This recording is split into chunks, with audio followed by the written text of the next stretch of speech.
Hello. We shall be playing some Hearts of Iron Old World Blues, which is currently lagging. Okay. Hang on real quick. Let me turn up the music and stuff for you guys a little. Yeah, that looks okay. I'll also turn up the voice volume similarly. I'm not sure if you want to hear the loudest effects though. So this is, I've played this on the channel before. It was a while ago though, and it's actually still my highest rated video, which surprises me. Or like most viewed, I mean. So we're just gonna go ahead and hop right in. It is a total conversion of Hearts of Iron 4 to be a Fallout strategy game. And, hold on, technical things. Okay. So, we're going to... I'm debating if I want to go with the Texas front or the West Coast. I don't generally play Mexico, because Mexico is entirely, or almost entirely, fan brew stuff.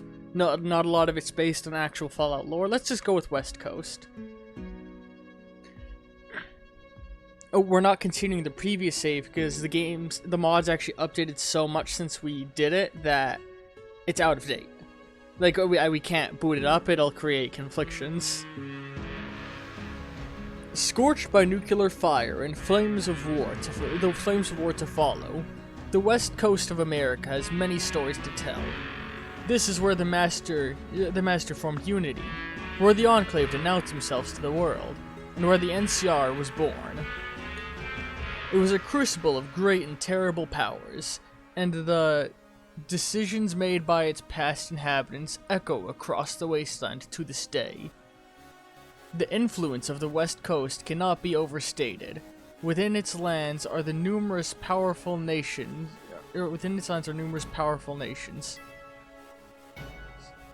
Ooh. Uh-oh. Hold on. Did my stream just die?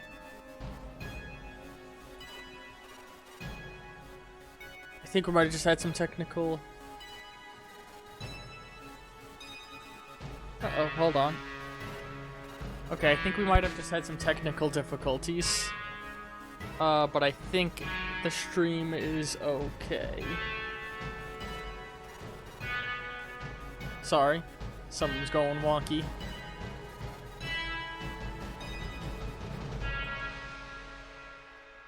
Yeah, no, stream's still up, okay.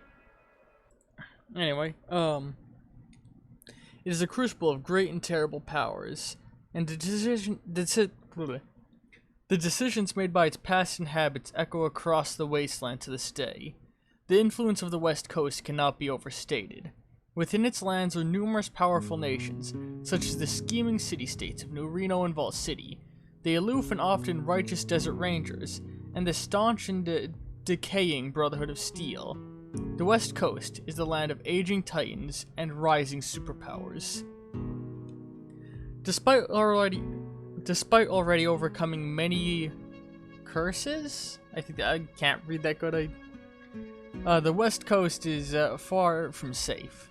The balance of power is in a state of upheaval as the NCR, bloated and overstretched, struggles to keep the Republic intact and exert its true power. Worse still, the security of the Colorado afforded the NCR sorry, the text is so small, is a thing of the past. As the East has fallen to has fallen to a conqueror. Caesar's Legion, a mighty slaver, a mighty slaver empire ruled by a former follower that followed a Roman doctrine and enforces Luddism. It continues to empower itself with the blood and salt, something. threatening the status quo with sharpened sticks and sharpened sticks and machetes. Getting tongue-tied. These two powers will inevitably collide. The bull skewering the sickened bear on its horns, and the fragile peace of the last few decades will be burnt away once again. So, right here is the top is the most recommended nations to play, and these ones are other interesting ones. We're gonna go ahead. I'm gonna make the map load, and we'll pick from there. So, oh god. Yeah, their plan is to keep expanding the game map further east. I cannot wait till they hit the east coast. And this is the NCR in Caesar's Legion. If you watched the first videos I did, you've heard me talk about them a good bit, but the main focus is the war between these two. Like, the other regions have their own things going on down here. There's a lot of wars and all that, but eventually all of the major nations will have to face whoever wins this war. So last time we were playing has Vegas caught in the middle of all of it. And I'm debating if I actually want to do that again or not. Because we didn't actually get very far in that last time. No, we'll do them again. Let me just... I have a set of custom game rules I like to play with. Basically what I do, I call it Fallout because it makes it more true to the actual lore. It separates the Black Mountain region from the Brotherhood, making it be taken over by rogue super mutants. Which gives them a disadvantage early on, but it's also just truer to lore. And I make it so Vegas doesn't have the boomers of Jacobstown at the start. Because realistically, like in lore, they don't. I don't think I did any real changes other than that. Allow the NCR Civil War. I don't know what Synthetic Dawn is. I never I always just leave that on default.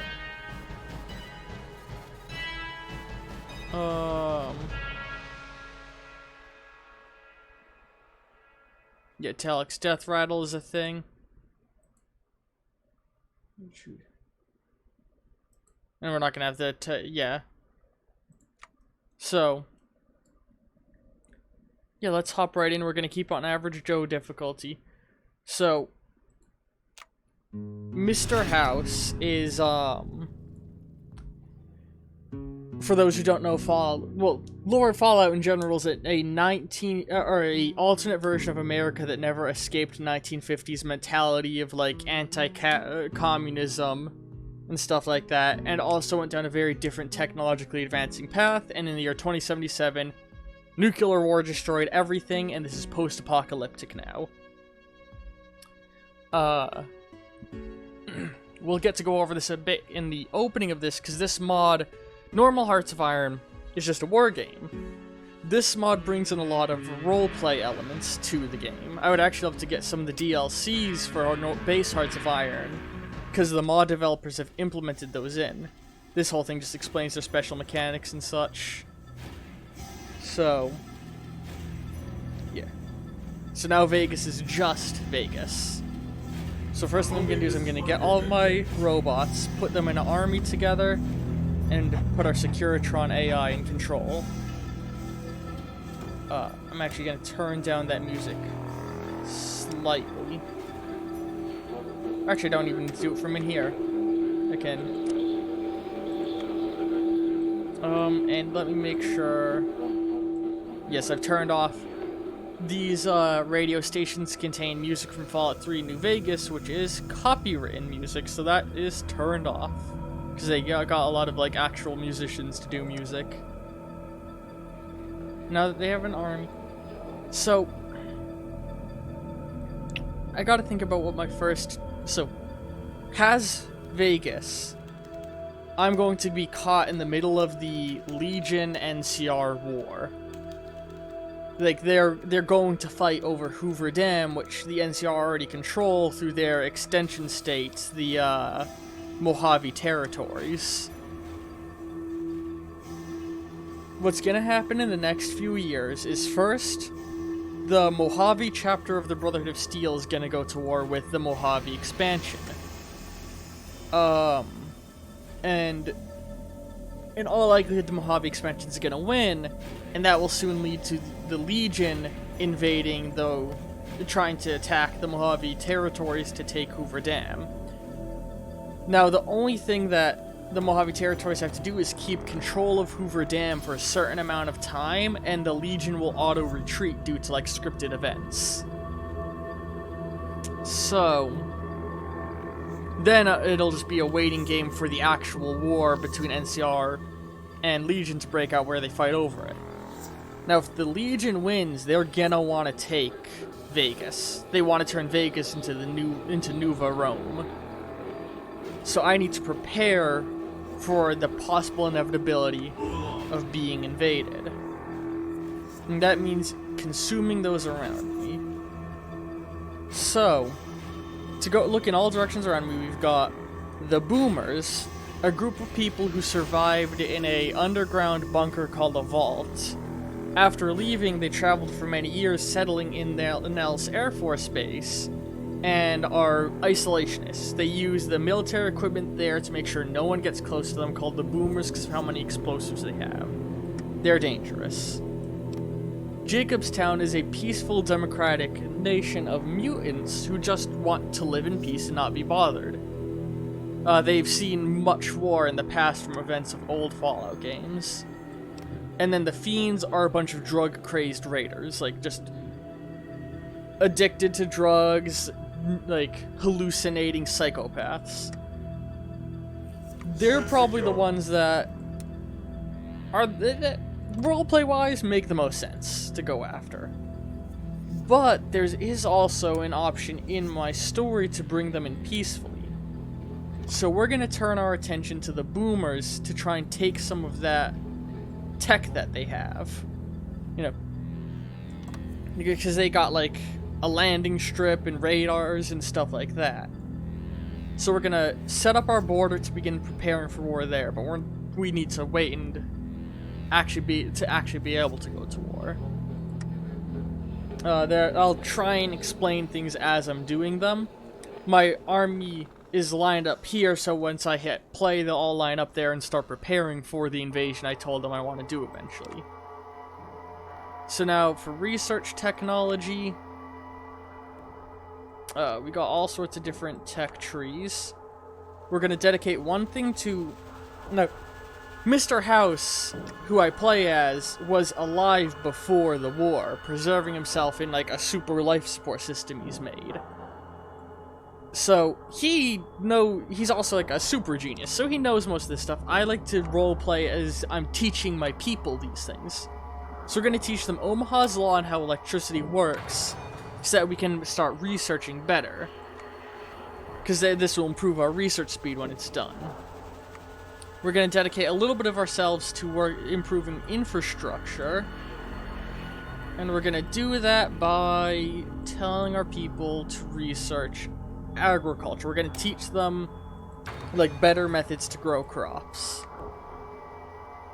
We are starting dedicated to automated warfare, making our armies primarily focused on robots, because House was a robot inventor pre-war.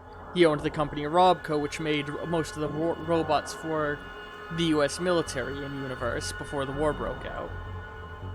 So, we're already dedicated to automated warfare. We're going to improve our human targeting firmware.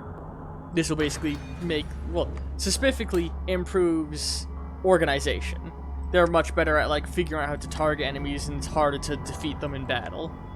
Because what's happening is, all of my units, you see, have 2 health bars.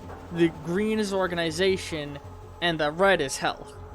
When organization runs out, the units will try to retreat, so that they don't lose their health.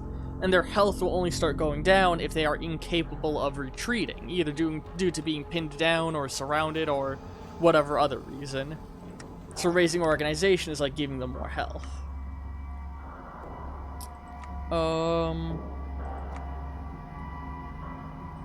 What about robot technology? See, these are red because it's too advanced for our people to understand, so we can teach it to them, but it will go much slower than most other things. We're going to start teaching our people gliders, so we can start studying other planes to eventually make use of. So that's our research done. Now we're going to start constructing some factories. Civilian factories help us build... there's a bunch of things here. Infrastructure, as far as I understand, just makes things go faster within that region. I could be wrong, though. Air bases are places for planes and such to land and repair. Anti-air fights back. Radar stations detect planes as they get close. Arms workshops let you build everything else fast. Or they let you build military equipment. Civilian workshops build everything else in the game faster. Naval dockyards build boats. This gives me more scrap metal, which is used in certain stuff. More water, more electricity, and more... circuitry. So these, all four of those are things that are used to build certain types of units. Naval base, they extend the reach of your naval fleet, yeah. So like, boats have to stop at those to dock and repair and refuel. Outposts, bunkers, and coastal forts all improve the defense of a region.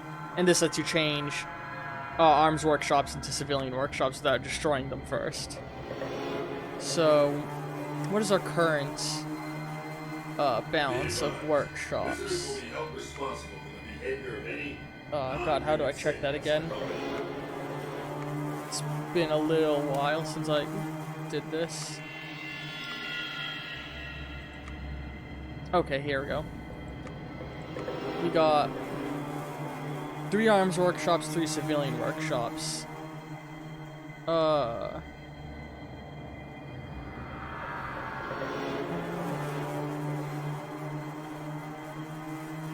So, available for construction. Yeah, one of our 3 workshops is being taken up by civilian production. It basically means like our people are. It's rather than being dedicated to military use, it's being dedicated to building little things that civilians need. Before we actually dedicate to building those, though, let's see everything we need to build for our military units. We're going to start training new yeah. Oops. I think we're gonna train Securitron units. They're basically like our custom robots that Mr. House built just for himself. And that's what these are. And so now because of that, I need to be making more equipment, more support equipment. Yeah, and they need Robco Securitron bots and support equipment being produced.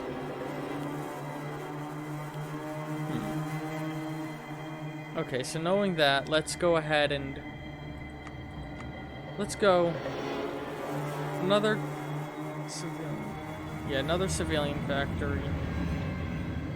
Oh no, all 3 of them are being used. Okay, the civilians aren't asking for any of our... Oh no, yeah, there it is. Consumer goods. With our current economic policy, 28% of civilian military factories. So 28% of our factories are dedicated to helping civilians rather than building faster.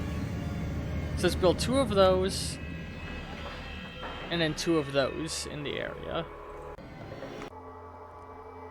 And this is our decision tree of, like, advancing politically. So, we have to start up here, which these events will collectively take a week, or each of them takes a week, so it's not long. Because the game passes, like, very fast. Judgment Day. In 2065, House predicted that nuclear exchange between the US and China would take place within the next 15 years, and decided to put all his resources into protecting his home city of Las Vegas. He had his own hotel, the Lucky 38 Casino, fitted with a radar jamming system, missile arrays, and laser defense network. and a life support system. So, in 7 days, that'll give us a little decision. And now, this tree is like the sort of role-play, big important decisions. This tree is like small, minute political choices dedicated to different things. These three we're gonna ignore because they are basically offering for me to play as the 3 nations that weren't on the map before my special rules set in. And this is all just stuff that explains backstory of Fallout games. So we're gonna go ahead and disable those. And I think we're ready to hit play in time.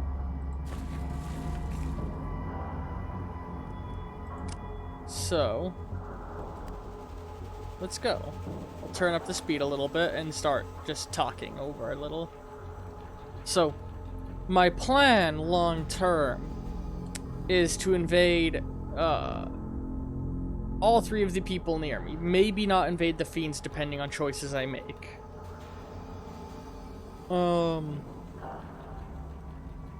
And then potentially invade the Great Khans up over here if they haven't made friends with Caesar's Legion yet, because that's something they're going to try to do. And I'm going to make the primary focus of my expansion northward to gain strength. Like, start taking over all, like, the raiders around me and the tribes. That's offering to give me a tutorial on how economics works. Here we go. The Great War. There's only ever one constant in Vegas, and it was change. I was almost fully prepared to prevent the apocalypse from touching my desert jewel, but without the platinum chip, I couldn't stop every missile. The platinum chip being a poker chip that contained a secret microchip that would give him the final upgrades he needed to improve his military defense system. Yeah, it mentioned. I read the thing before about how House upgraded his home in secret to be basically an anti-missile base, but he realized the software wasn't advanced enough, so he commissioned one of his factories all the way in, I believe, San Francisco, to make a microchip to specifications and hide it in a platinum poker chip. But the platinum chip never arrived. So, I'm going to roleplay as a altruistic Mr. House. A Mr. House who seeks to, help Vegas grow and prosper and protect his people. And, he wants to make the wasteland whole again.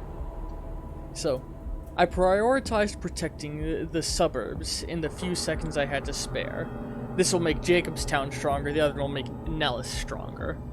So, Jacobstown has more factories.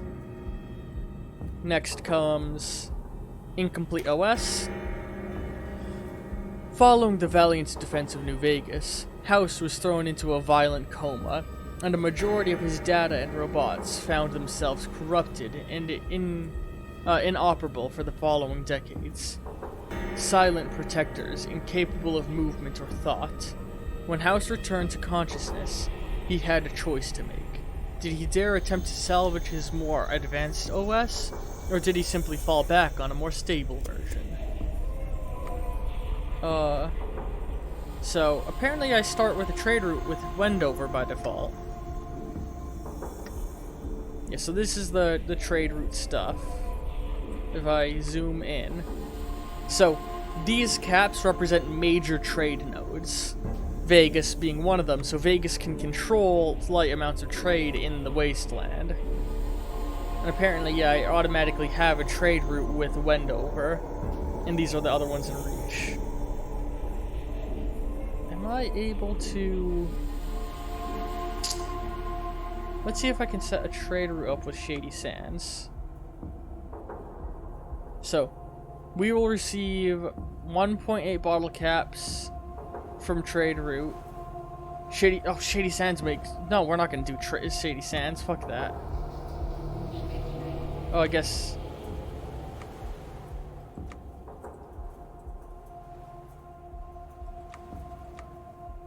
The hub looks like it might be the most beneficial for us to trade with.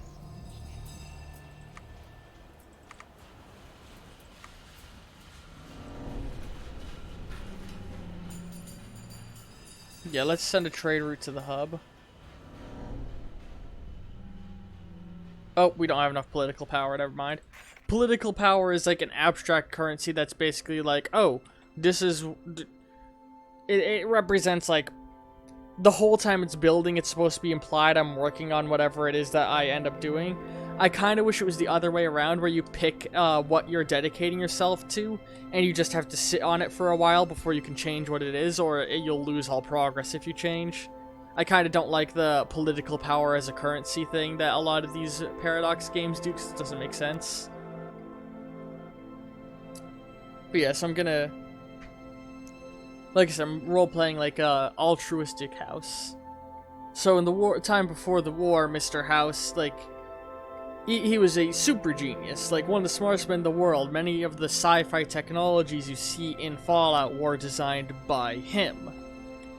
And so, what we're gonna say is like, or I guess, the words. Like he made all the robots in the world, and these Securitrons were his like special personal ones that he was making to protect himself post-war. Or something like that. I think that his plan was to use them for something else, but then he realized the world was ending. Yeah, so what we're gonna roleplay is, like, Mr. House isn't the egotistical, self-centered super genius he is in Fallout lore, but he's a bit more altruistic, seeking to help people. Without the platinum chip, I couldn't upgrade my Securitrons or my defenses. Numerous power cuts, rampant data corruption, and a coma were the results of my failure. I was faced with a painful choice: reusing an older, very stable version of my pre-war OS, or attempting to salvage and use the incomplete OS, which was designed to be more capable at addressing wasteland threats. So the stable one will give me more organization and research speed, while the other one makes my robots way more, like, better at attack, but less good at defense. I'm sure people who know the game well will know which one's optimal. I'm gonna go with the unstable one. So now, 3 families. House hopes to rebuild the world, and to do so, he has to start by rebuilding his beloved Vegas. He begins with the 3 great casinos that once rivaled his own Lucky 38, going out to find groups suitable for such establishments, those who can be easily controlled, and bring Vegas the moxie it's going to need in the future. Sorry, a little sneezy. So yeah, my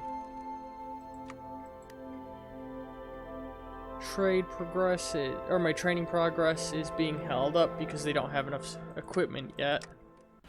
Equipment's being made. Which I mean to put highest importance on reinforcements, upgrades, and garrisons. Excuse me. Why am I... Oh, I guess the NCR was the last people I selected in diplomacy.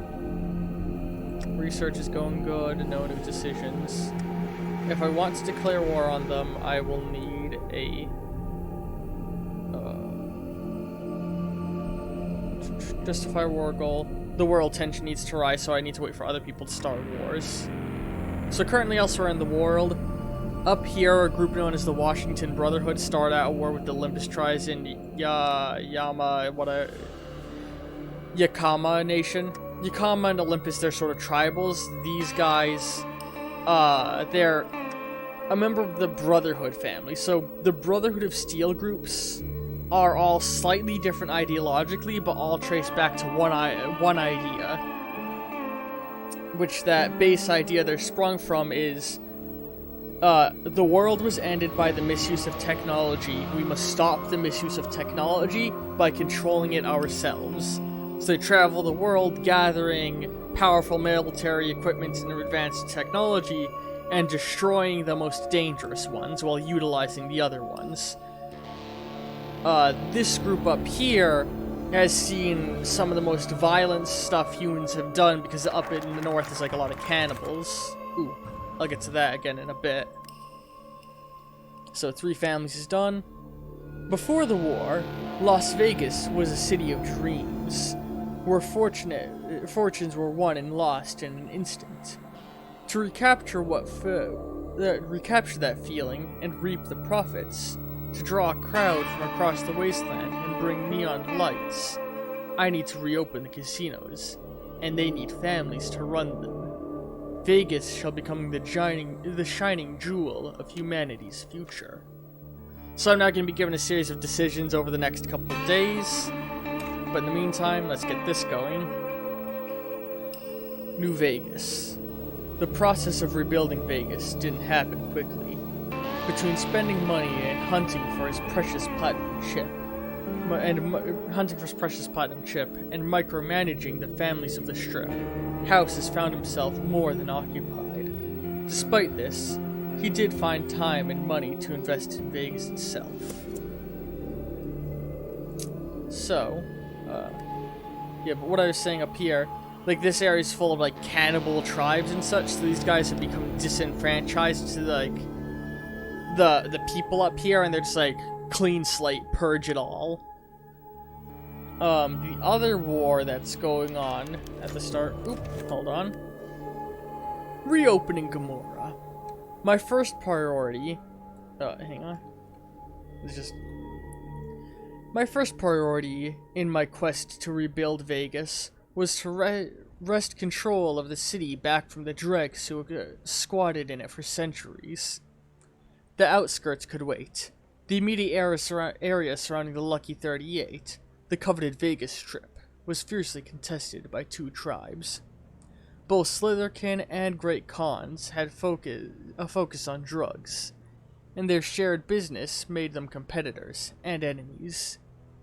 It was clear to me that I had to choose one group to cover one group over the other if I desired to unite the rest and claim the city for myself.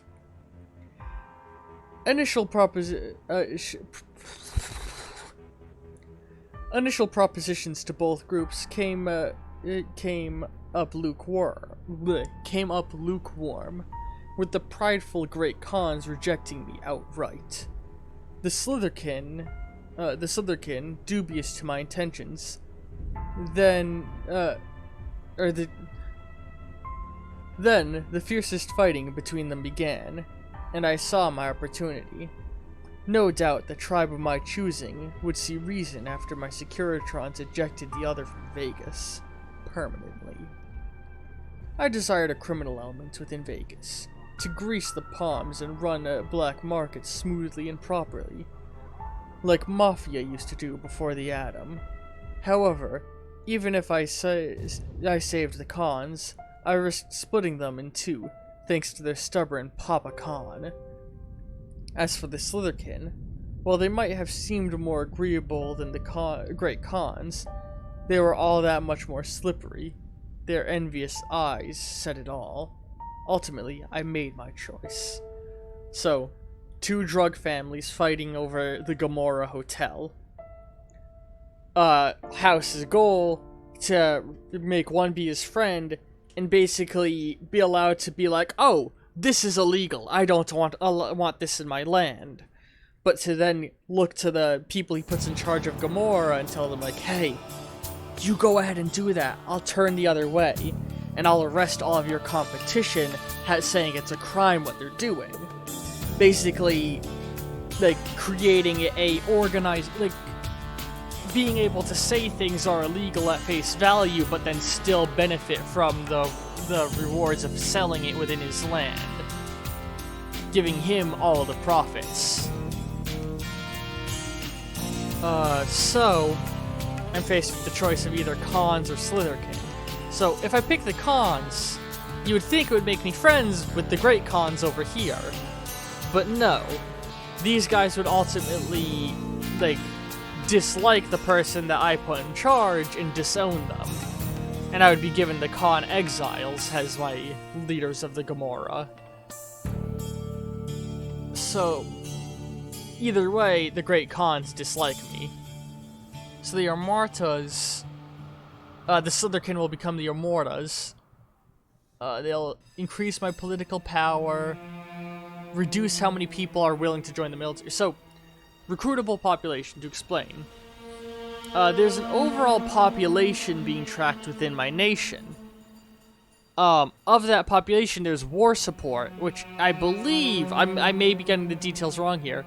War support is the percentage of the people, of my people that would be willing to serve in the military, which then slowly over time gets converted into manpower. So, sorry, runny nose.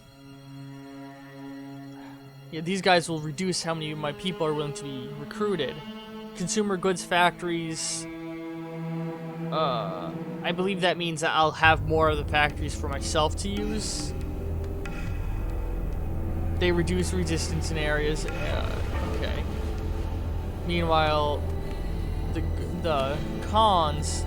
Oh, I got a non-aggression pact with the Great Khans. Okay, so it will make them like me a little bit. It will reduce stability, but give me more reinforcement rate.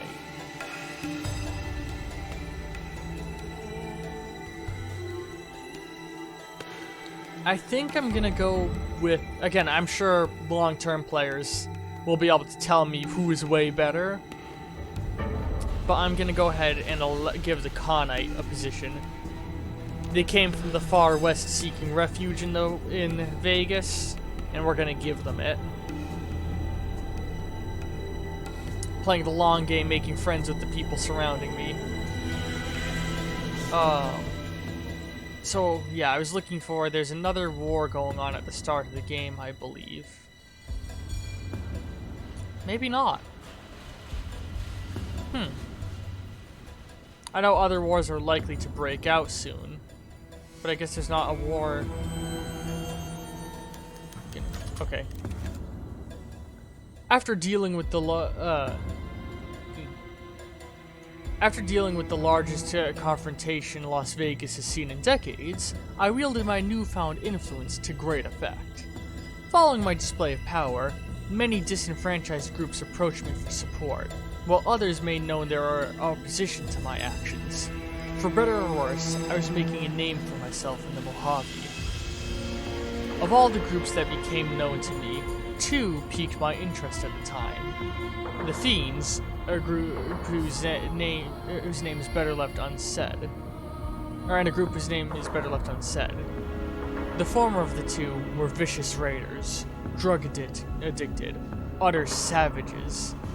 Their leader, Motor Runner, had a kind of criminal intelligence about him, and had reigned supreme in Vegas's ruined southern portion for years. However, despite their reputation for violence, the latter group was just as abhorrent, if not more so. Cannibals. That's what they were, devouring the human body's forbidden fruits. They squatted in Vegas's peak of refinement, the Ultralux, and hid from the Mojave at large. I had a clear choice. Either I beat the cannibals out of my neighbors, or the cannibalism out of my neighbors, or I had the Fiends show them how delectable their own innards were. The choice was simple. So do I try and redeem the cannibals, or let the Fiends eliminate them? So, let's think roleplay for a moment.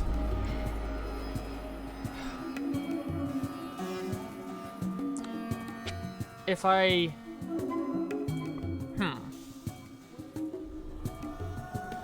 See, it's a bunch of fucking cannibals. Immediate instinct is that's fucked up. But also, we're kind of in a desert. There's not a lot of food. If we're speaking purely survival, you're gonna get some cannibals. Inevitably. The Fiends are drug addicts. Now, drug addiction is nowhere near as bad as cannibalism. Both are a sickness that can be cured, I suppose. If we're thinking in the mindset of altruistic house, of a house who cares, I think I'm gonna reform rather than eliminate. We reform the white gloves.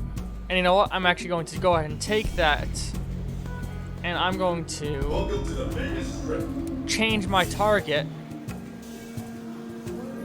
from the boomers to the fiends. So the initial goal, oops, not what I meant to do. So offense is simple. Start with a full-on charge into Vault 3. And then leverage that into... No, stop.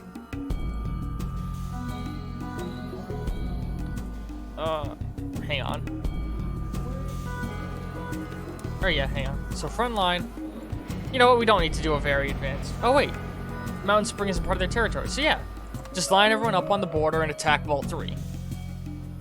I think they moved Vault 3, yeah. In earlier versions, Vault 3 was on this space right here. That's fascinating that they've shifted where Vault 3... That's probably one of the little reasons why my save's not compatible with old ones. They've moved some locations, I suppose. Alright. So yeah, moved our army. Eventually the war's gonna break out. I've never, even when not taking away Black Mountain, seen the Brotherhood win there, and that's sort of what canonically happens anyway. Alright, next decision. Reopening the tops. After cleaning up the Ultralux, for better or for worse, I had a final casino to staff. The Tops. In its prime, the Tops was a place for respectable middle-class working man.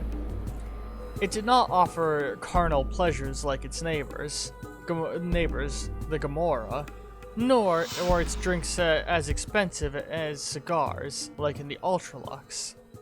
It was a place where the stakes were low, the drinks were hard, and the stage was populated with class acts. My Vegas needed that. A place for the common people. And to recreate that feeling of comfort, I'd need a classy crew. Thankfully, Vegas had no shortage of suave individuals looking to shortchange their fellow man.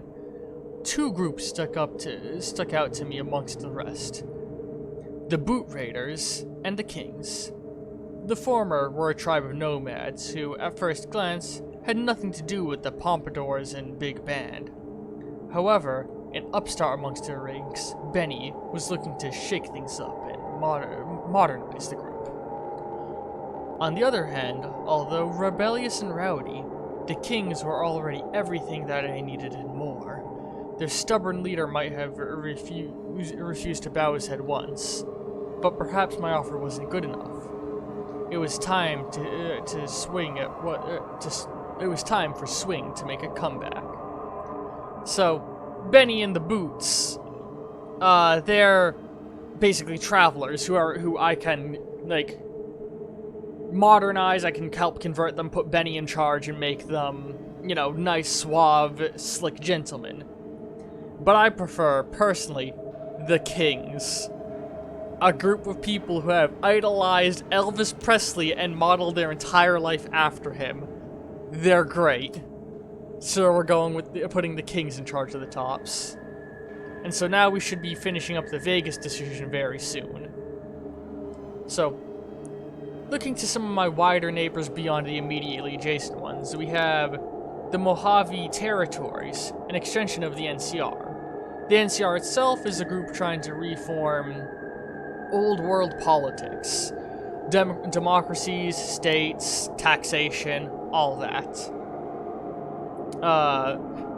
One of my favorite lines in Fallout New Vegas, there's a moment in Fallout New Vegas where if you're working with Mr. House, you can get an opportunity to kill the mayor of the NCR as he's visiting the region to give a speech to help the war effort.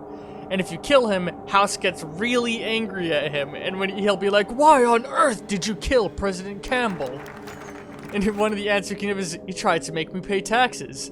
And House pauses, he's like, "Understandable." And then he just moves on from the subject.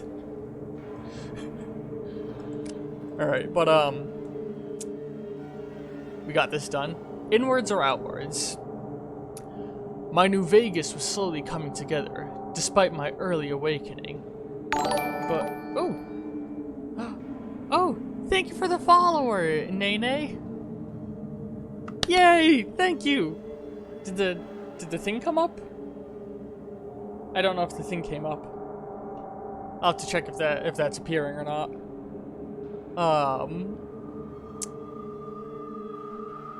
Words. Right. Hold on. Sorry. I'm just looking. Now I'm looking at a thing. Okay, it did come up. Thank you. That's the first time I've had someone subscribe since I set those up, so I wasn't sure if they were working. But yeah, dab. My New Vegas was slowly coming together, despite my early awakening. But decisions remain? Oh my god, I can't fucking remained. It says remained. Decisions remained. I could either focus my attentions on creating a rich inner Vegas and a poor free side, or I could attempt to include all of Vegas into my grand vision. Now, with the altruistic house plates I'm going through, creating a poor free side sounds like a bad idea. But here's the thing. Rich inner Vegas gives a bunch of workshops to Vegas, while improving outer Vegas only helps the people I'm planning on invading. So, we're gonna prioritize inner Vegas because it's what we currently control. Now, so we're faced with decisions. Over here, we have a couple of choices. Old Authority and New Management. Old Authority is we keep House in charge. We keep playing as who we are. New Management means that, you know, on a fundamental level, we aren't playing as House. We're playing as the disembodied consciousness, the spirit of Vegas itself. That's the big thing about these Hearts of Iron games. You're not playing as individuals, you're playing as the nation. Whereas, like, in normal Hearts of Iron, when you pick America, you're not playing the President of the United States. You're playing Uncle Sam. If you pick New California, you're not necessarily playing Wendell Penderson. You're playing the Two-Headed Bear. You're not playing Caesar. You're playing the Bull. We aren't playing House. We're playing the Strip. So, even if they come under New Management, we keep playing. That being said, I think I'm gonna stick with Old Authority long term. But before we go down that route, we should make sure Vegas is stable. So we got 3 casinos that we need to help make sure are running as stably as they can. You know, clean up the casino fronts, staff them, get the power running, advertise them. So Ultralux caters to the ultra-rich, Gamora to the common raider, and the Tops to the gentleman. Now, if we're thinking early Vegas before the NCR rolled in the early days when House was getting all of this up and running, a majority of what sat nearby was raiders. So let's get the Gamora up and running, shall we? Where the Strip's other casinos are refined, the Gamora is rough around the edges and coarse, as it offers sleazy sex for sale. Top of the attractions list is prostitution, then booze and drugs, and finally, gambling. So, it's a casino last, a whorehouse first.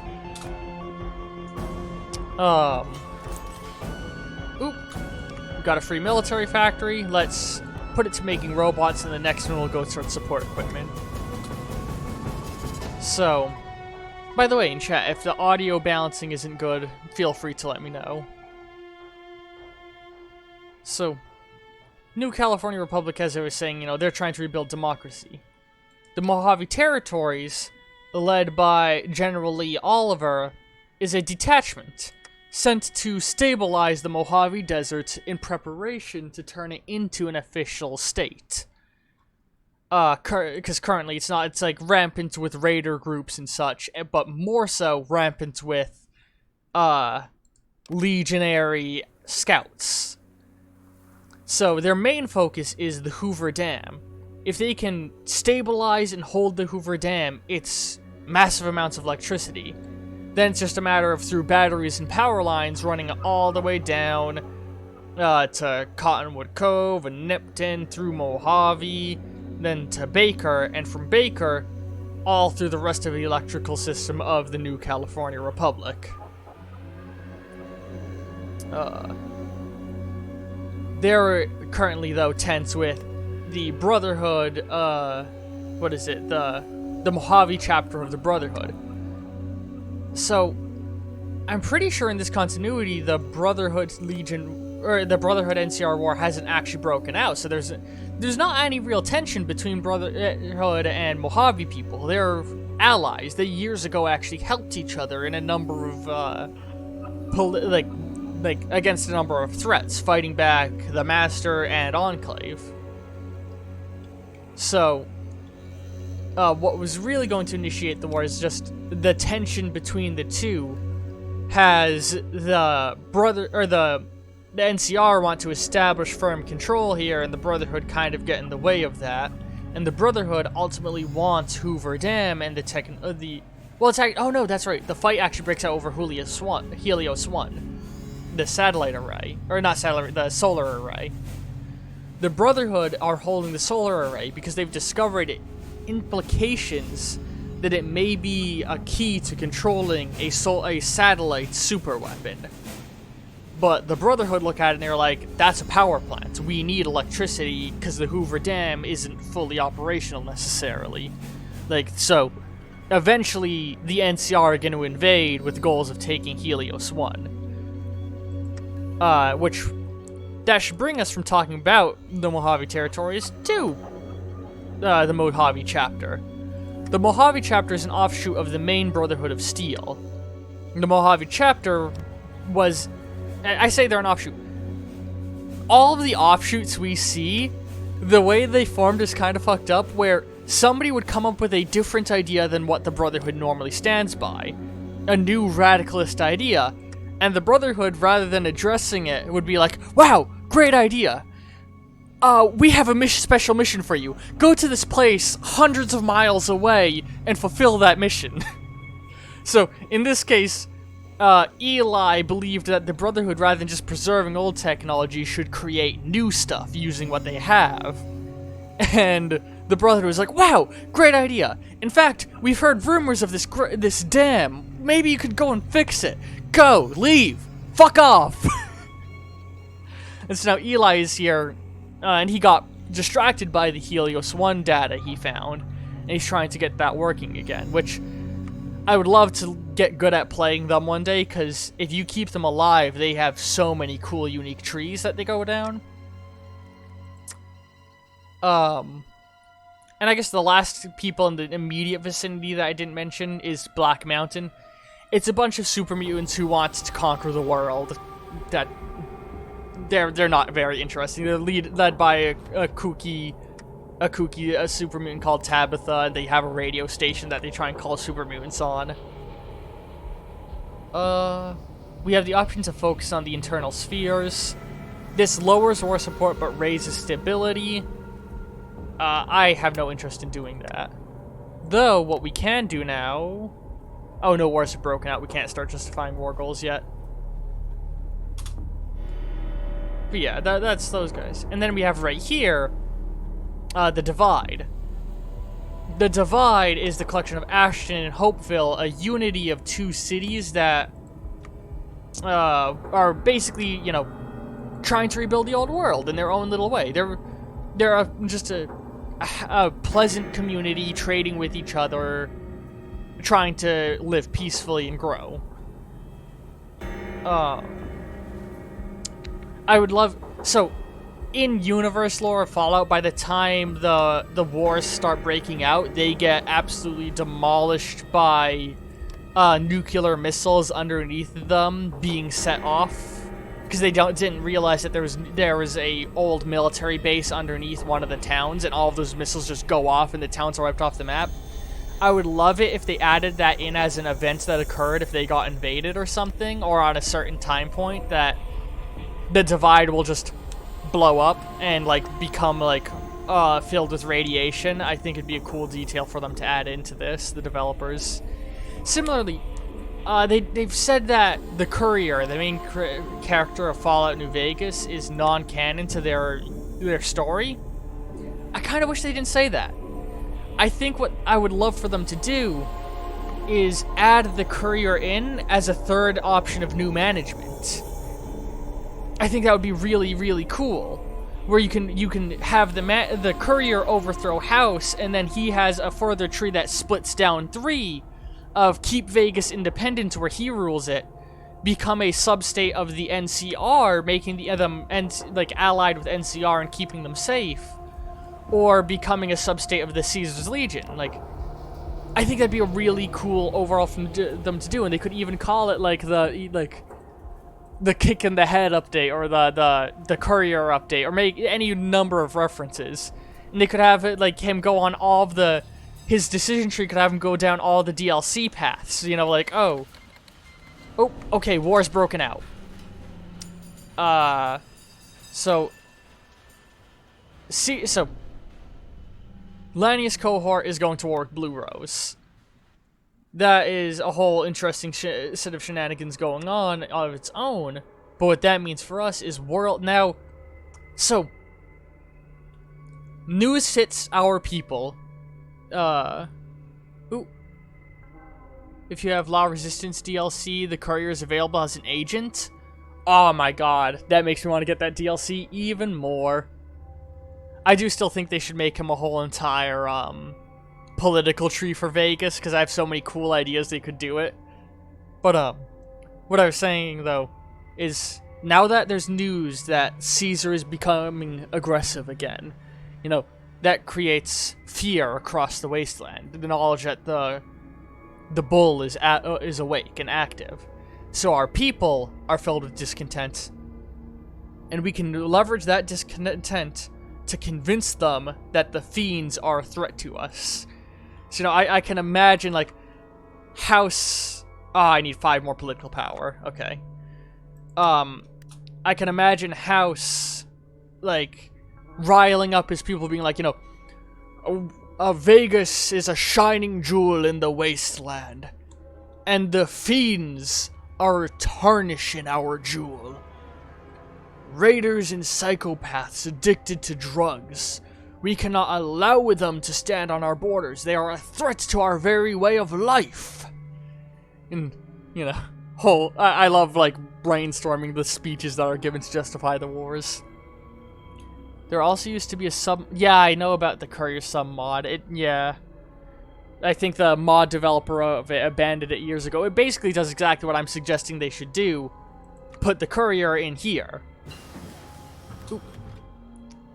We finished teaching our people how to grow crops. Let's go ahead into here. And... I like this because going down this gives me more manpower. I always struggle with manpower. So seed selection, we're telling our people, like, hey, at the end of, like, pay more attention to which seeds you're planting. If it came from a better plant, it'll grow a better plant. But yeah, I think it would be really cool too if the Courier, as I was saying, had, like, all these little submissions of, like, like, you know, like in his tree, like, oh, visit the Divide, and it's a whole quest tree that if you finish it, the Divide is brought into Vegas peacefully from whoever controlled it, maybe. A whole thing where they visit Zion, and you make a decision on what he does in Zion, and then Zion becomes allied to you. What were the other 2 DLCs? The other 2 DLCs happen off-map, so I don't know how exactly they would work, but I'm sure something cool could be come up with. But yeah, continuing to go over the lore of our neighbors, I suppose we go over the elephants in the room, or more so, The Bull. Caesar's Legion. Caesar was a well-educated man by the standards of the wasteland, receiving what we would consider the equivalent of a modern-day college education. Desert Rangers are at war and the Jackals. I'll go over them eventually. But, and in the history books, he read about Rome. And he thought, like, that's how we need to rebuild society. We need to model ourselves after Rome. You know, we are in times similar. We're in a new dark age. We need to be brought out of it. But the same way that Rome rose humanity from their dark ages. Oh, wait a second. What was that? I just say okay with that, on that, without even, like, reading what it said. Oh, I can justify war now, so let's do that real fast. Yeah, so now we're riling up our people, and in the next 315 days, our people will be, like, convinced, like, yes, the Fiends are a threat we must eliminate. The Fiends are easiest to fight because, like, yeah, we have a slight hole in our border. Like, how long are these guys expected to be training for? Or the equipment is the bottleneck, but either way, I don't think they're going to be much of a problem to us. We just gotta take Vault 3, and we win the war. All of this is basically just their raiding territory. They don't have any way stations. They don't got any bases. They're easy to handle. Also, I really want them to put another town right here to represent one of the other towns that's in the region. Because, like, Nipton controlling all of this with the rep contest site, like, I don't know if that makes sense. But I don't know, that's just me being picky and telling them to put more map markers in an already clustered area. But yeah, Caesar, he got, like, the equivalent of a college education, wanted to model everything after Rome, and did that. He started in Flagstaff, got basically a band of raiders, taught them to be like Roman centuries, and massively expanded across the wasteland. His long-term goal is the civilization of humanity. But his, for now, long-term goal is two-part. Eliminate the NCR as they are his biggest threat, and take Vegas as his new capital. Prim would fit northwest of Nipton. Yeah, that's what I was thinking. But I get, like, there are a lot of locations here, so I kind of get why they don't. Although, particularly, I think right here, they should totally put,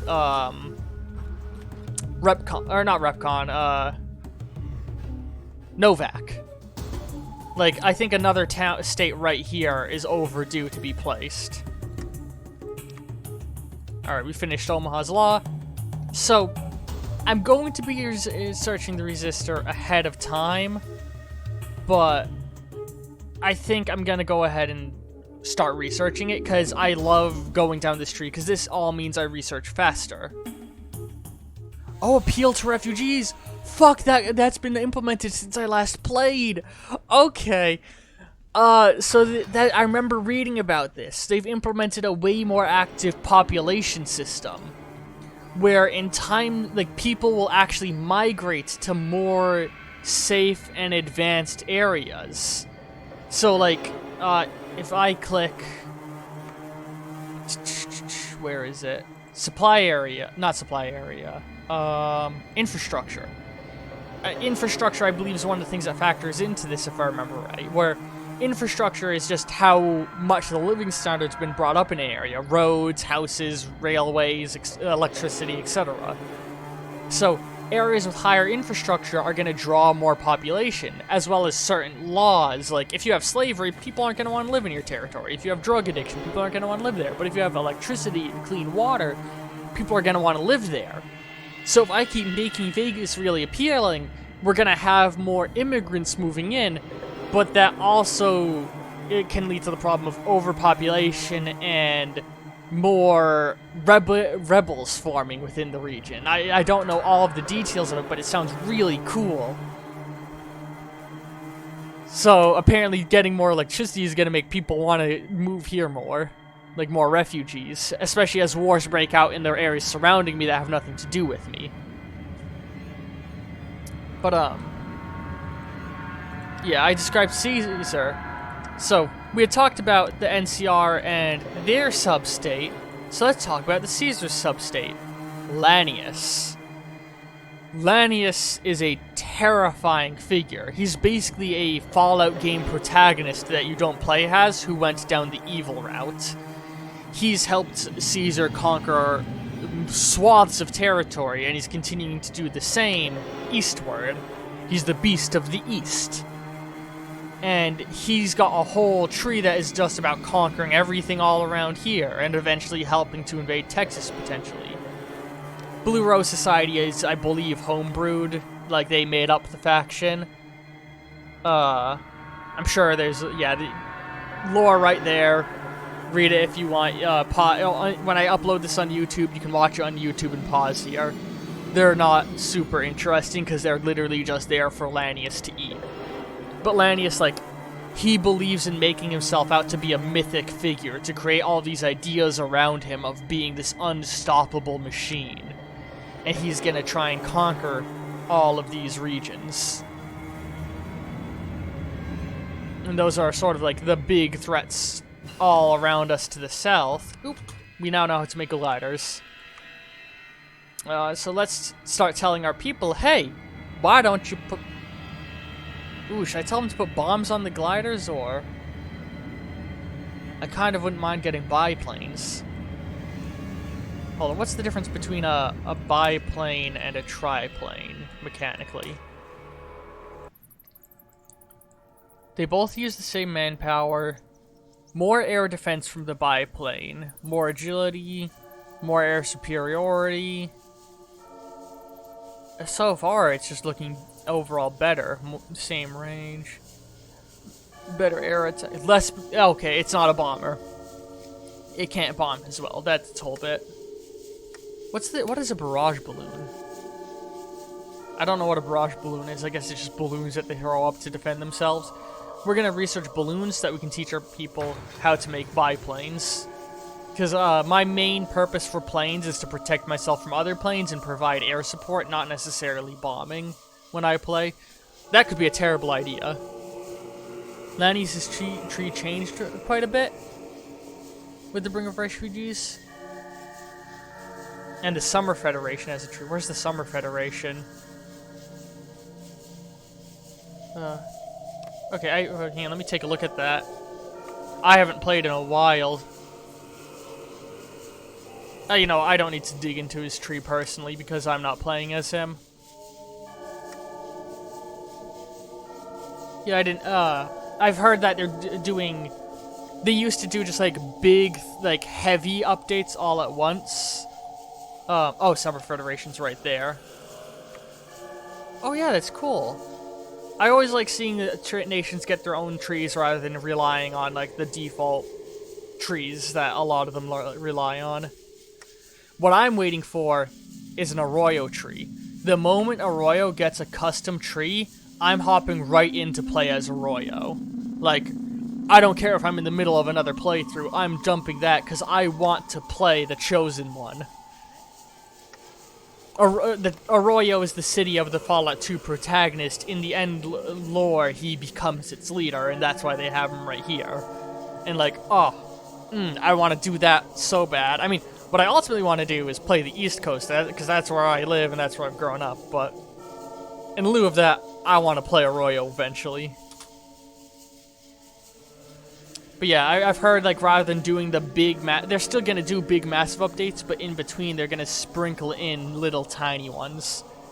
I know they always go, like, non-map update, map update. It's like, they'll do an update that adds new to the more to the world, like the Texas update. And then they'll do a big update that goes back to an area they previously visited. And then they'll do another big map update. I believe, if I remember right, the next update is a map update, which is gonna run everything from, like, this little, like, corner space here, all the way up to the Great Lakes. Which I'm looking forward to that, and I'll probably want to play that when it's, like, Not immediately when it comes out. I'm going to give it a little bit of breathing room so they can bug test it and get, like, feedback. But I believe, if I remember right, their plan after that is to update Reno and Vault City and all of these areas up here. And potentially Arroyo, if I remember it right. That might... I don't remember if that's a thing I read or if that's my hopeful thinking brain working. But yeah, I want an Arroyo update so bad. There's so, like, this region... I would love to see get more love, the Fallout 2 map region. Let's see. The next big update. Oh, the next big update should include Arroyo. Awesome. Awesome, awesome, awesome. I cannot fucking wait for that one. But yeah. So to start going over our threats to the north, we have the Sky Reavers, who are based out of Area 51. They're homebrew faction again. They were made up by the creators. They've got the default Raider tech tree. So eventually we're going to attack them under justification of they are just Raiders. But the real interesting stuff is what's happening over here. So, the Great Khans originally come from all the way out over west near Shady Sands, but kept getting pushed further and further east by basically getting their shit rocked. And now they're mostly seeking a calm, peaceful life as drug dealers. But they're not raiders anymore. They don't seek war, they don't want to fuck people over, but sadly, old grudges die hard, and as the NCR push east, they're gonna make the Khans enemies, so the Khans are gonna be forced to align themselves with Caesar. Meanwhile, over here, Zion, which is where one of the Fallout DLCs take place, Fallout New Vegas DLCs take place. Which, man, I've always thought I would love a huge scale mod for Fallout New Vegas that bridges the gap. Because the way you enter the Zion DLC is you go to the northern edge of Fallout's map, which is like right around here-ish. And then you join a trade caravan that's traveling to Zion. And the game basically just like, it says like, oh, you spent several weeks trudging through the wasteland and arrive in Zion, and then the shit happens in Zion. I would love someone to make a mod that's like the road to Zion, where like you pass through all of these regions up here. It'd be such a cool little detail, and I'd love it. You walk with the trade caravan company and everything, and it's an actual distance you travel.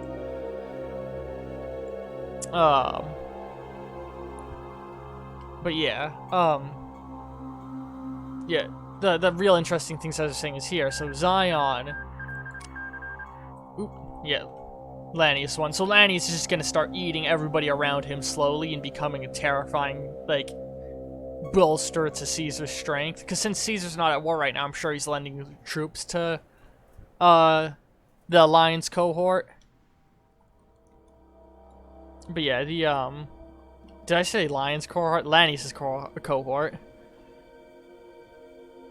But yeah, Zion is like a small, peaceful, you know, tribal group. Currently, actually, nothing of super big interest is going on with them, aside from the fact that them and the Whitelegs don't get along very much.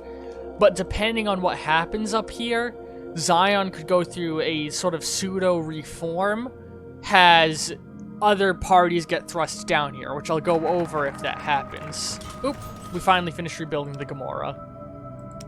Oh, I didn't start building planes like I planned on doing. Well, now we are. Or gliders, I mean. So, next we're gonna... So before we start reinforcing one of them, I'm gonna do this, because eventually... one of these gives us a person that we need to put in power before we can continue down that tree. So, the False Cod. When Mr. House emerged from his slumber, he found two gangs fighting for control of the Vegas streets. House threw his weight behind the Khans, allowing them to defeat the Immortas for control of the streets. The Khans were thankful for the help, but did not want to serve House, no matter how much he bribed them. Instead, they left the city. That is, all but a small group of cons who now advise Vegas. So yeah, this sort of background lore of our relationship with Con was before the starting date of the mod. The Con were living in Vegas, you know, but as I said, they have a long history of getting their shit rocked. House woke up, sent his robots out, and in game he fucked up Vegas and fucked up the Cons and put the Armada in control. But in our continuity that we're doing, like in the canon Vegas continuity, he did that. But in our continuity, we backed the Cons, but the Cons, they're just like, nah, we don't like you, House. We don't like the cut of your jib. You are sketchy. And so they all left to Bitter Springs of their own accord. But a small subsect stayed back, who are now, you know, friends with me, and I will eventually be able to put in charge. Gabe's autosave has one of my, which one is it? I believe Jessup? Yeah, I'll be able to put Jessup in charge of my, some of my economic stuff. Yeah, up here, the Whitelegs, they're like a fiercely violent tribal group who 9 times out of 10 are gonna side with Caesar's Legion, but there's a number of paths they'll go down. But they're gonna start trying to eat everybody around them, like the Timekeepers and the Tar Walkers. And the 80s are gonna do the same thing. The 80s, I love that they were included because they are mentioned a little bit in the Fallout New Vegas DLC, but they actually originate from the unreleased Fallout tabletop RPG that the original Fallout developers were making. Fun fact is, the reason they were making it was, when they were so they made Fallout 1, they made Fallout 2, they outsourced a couple of Fallout games, and then they were working on Fallout 3, which was codenamed Van Buren. Oop, we can make a political decision. We're going to throw a bunch of money into investing in small businesses. We're not going to take any political or give any political bribes out. Oh, and we can upgrade our, come on. The economic status of our region does a lot of things for us making money. I don't understand all of it, but we're able to now promote the node. That means our trading is better. And then we have other decisions over here. I don't know if I want to begin the Scavenging Program, because that takes up a lot of manpower. Oh, you know, it's only 50 manpower. Yeah, fuck it. We're gonna start a Scavenging Program. So we're gonna start sending people out into the wasteland to scavenge for supplies and such.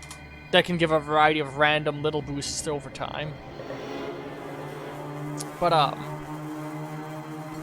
the 80s, right. Yeah, the 80s, the Fallout tabletop RPG that was being made. Like, they were making Van Buren, and they were doing all sorts of upgrades to how Fallout works as a system. And to help them with that, I want to say it was John Sawyer. This is all vaguely remembered stuff I've read. I've read a bunch of shit on Fallout, so I may be getting details wrong. If I remember right, John Sawyer, who was one of, like, the main developers, he sat down and made a tabletop RPG of Fallout for him and some of the crew to play to test out new ideas. And the plan had been to release it alongside Van Buren as like a tandem release thing. And its like Van Buren's story was going to take place, like bottom left corner was going to be Hoover Dam, and upper right corner was going to be Dog City, and sort of New Cannon being within it, and you know, Twin Mothers being in it. Like, this whole area was going to be the game map. But, you know, the company went under, it never ended up happening. Oh yeah, and the tabletop RPG was going to take place in this area. Like, I believe the quests that were going to be written were, I think, going to take place around the Vault City, New Reno area, sort of Fallout 2's region. This, I could be very wrong on all this. Take everything I'm saying with a grain of salt, always. I'm one man, I can't know everything. Especially on something that is very not well documented. Yeah, so the 80s, they were, like, according to lore, originally based out of Sac City. But when the NCR expanded north, the 80s were forced to flee east. And they're like a gang that's like has almost religious fervor over cars and shit. And I kind of love that little bit. And so they're now like over here, and they're going to be basically trying to eat all of this area. And similar to how we're eventually going to see a war between NCR and Caesar, we're going to see a war break out between the White Legs, the 80s, and New Canaan. New Canaan is a fiercely religious Mormon state, founded by a collection of vault dwellers who emerged from a vault that was chock full of, chock full of Mormons. Now, if I remember right, I'm not sure how canon this is because it's based on Fallout Bible stuff, but the vault that they were in, which is like, I believe right in New Jerusalem, or in New Canaan, somewhere around there, it was a vault that they purposefully filled exclusively with Mormons, and then designed all of the clothing to basically fall apart after a couple of years.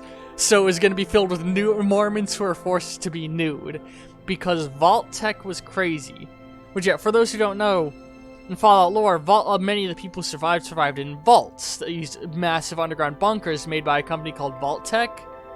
But in reality, all of these vaults have wild social experiments going on, because the vault program, if I remember right, it was a societal test where at a central vault, which, depending on what canon you believe, that central vault may have been based out of Texas.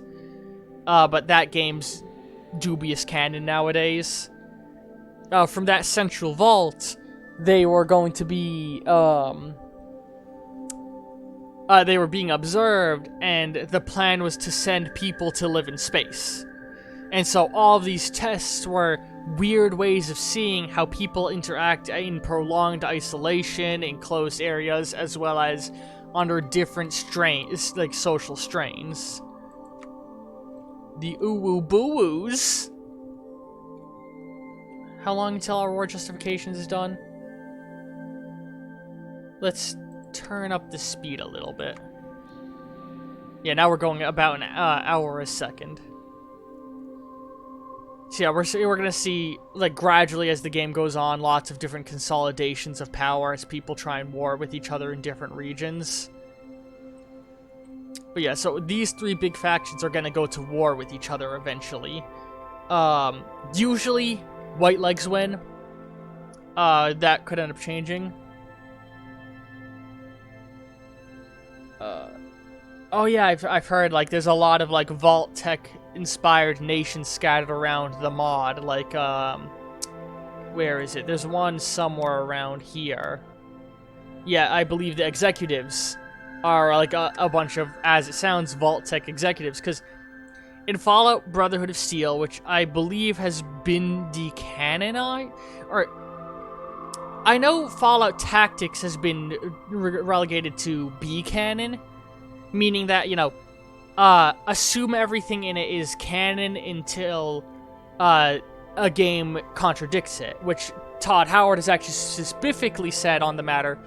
The broad events have occurred, but the specific details aren't accurate.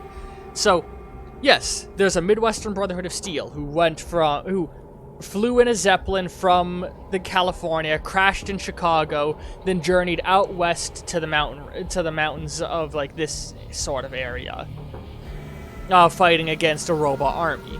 But it's specific characters, what kind of, like, weapons were used, like, what quests were done. That's all not canon necessarily.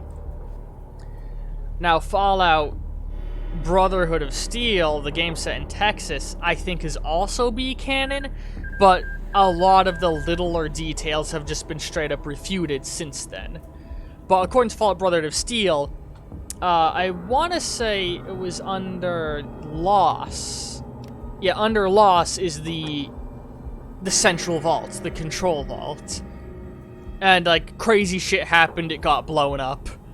The Brotherhood of Steel story is bonkers. It's very of its time period, like, very early 2000s, like, trying to be metal cool. And I believe the whole bit of the executives here, which I love. I love the Vault Tech power armor design. It's such a cool thing. But I believe the executives are supposed to be the people who are in the control vault when all the shit went down and cults took, like, the executives were in the vault and then super mutants came and did crazy shit, and I don't remember a lot of Brotherhood of Steel's story because I don't care about Brotherhood of Steel's story, because Brotherhood of Steel's not a very good game. I now have planes, but I don't think I got anywhere to store them. Yeah, because Camp McCarran is... come on. There we go. Camp McCarran is controlled by the Mojave Expanse, and Nellis Air Force Base is the only other airport, which they're my next goal to attack after I've killed the Fiends. I could just go... A lot of this is literally just going to be me going off on Fallout shit for a long time while we wait for things to happen, and then it's going to be a lot of me intensely looking at lines move on the map as I go to war. Keep in mind... Oh, I had the game paused, my bad. I'm not super good at this game. I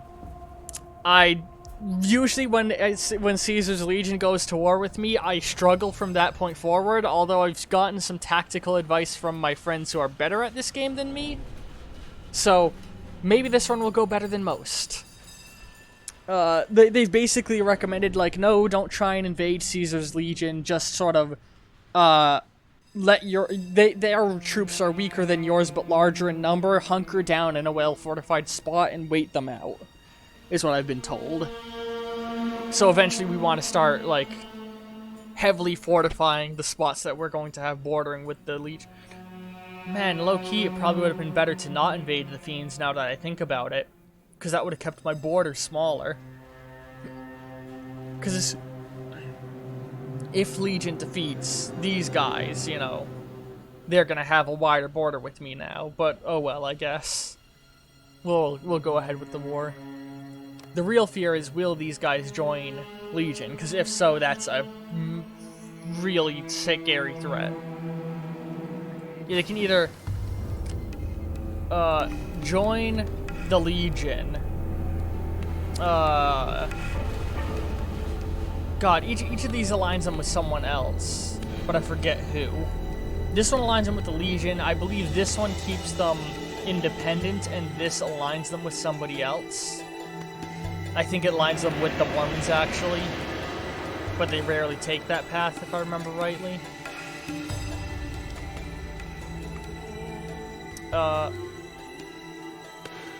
Let's go ahead and get motorized flight.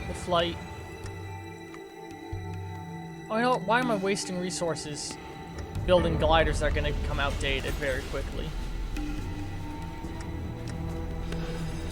Alright, yeah, we're still working on that factory. Our factory production is going to be very slow for a very long time. But yeah, so like, if we look at the map, like, Fallout 1, its upper left corner was like Shady Sands and...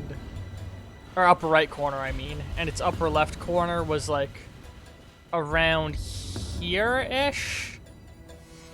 They don't actually have the specific region that made up the upper left corner on here.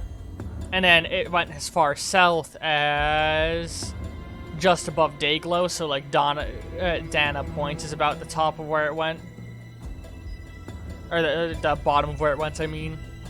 And then Fallout 2's maps, its bottom corner was Shady Sands, and its top corner was Arroyo.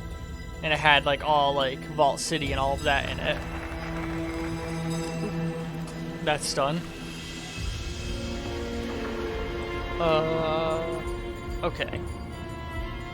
So now we can't go further in that until we put that person in power. So, at this point, you know, Gomorrah is established. We'd probably be hitting the point where a lot more people are, the fourth option is that they align, the 80s align, or the White Lakes align with the 80s. Okay, that's good to know. But, yeah, so, roleplay-wise, the Tops is the next best one to invest in, because now we'd want to start drawing in the non-raider folk that surround us. We don't want to jump straight to Ultralux, because there's not a lot of rich people in the region yet. The Tops offers a classic Vegas experience, with cool, hip fun and macho posturing to entice those with a sense of style. This is a place for manly men, with a dame in each arm, and the people that run it are just as ritzy. Yeah. So, yeah, I mentioned Fallout 2's borders around there. And then Fallout, I mentioned earlier, the unreleased Fallout 3 was gonna have its bottom left corner be Hoover Dam and run all the way to Dog City, creating an even bigger map. Fallout New Vegas is a tiny space in comparison. Its top corners are like Jacobstown with Ruby Hill, like up here. Like that's the upper left. The upper right one was the Northern Passage in Bitter Springs area.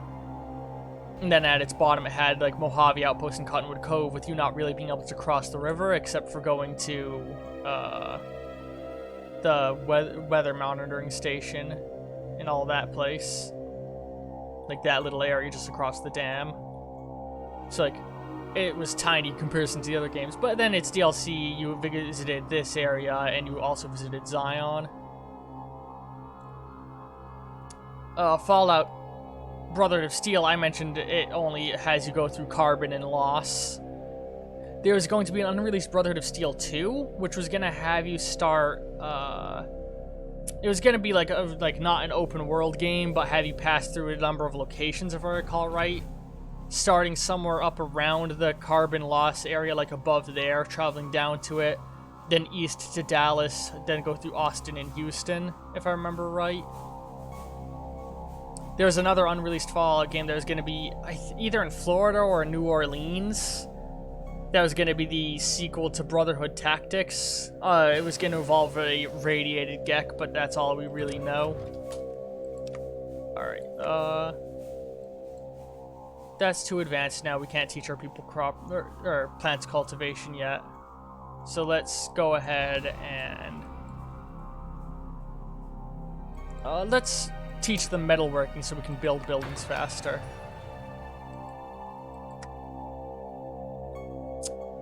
And then, yeah, that's just letting me know the economic report is going to update soon. But yeah, for those who don't know, I mentioned a radiated Gek. Geks were these devices designed to, like, help plants, like, this super advanced device that would make plants regrow and clean up radiation in a wide area.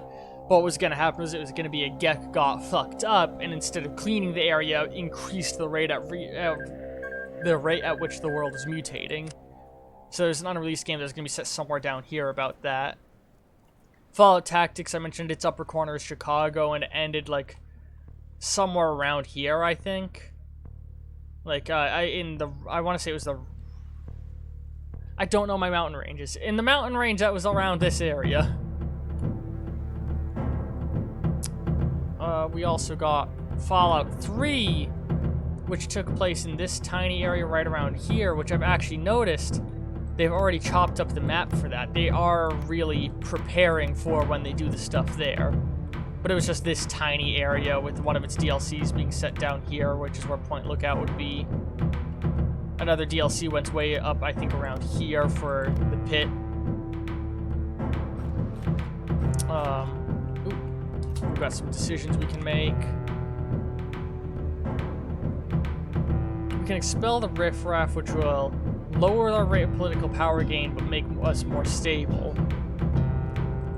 I think I'd rather do the modified government in order to put Jessup in charge.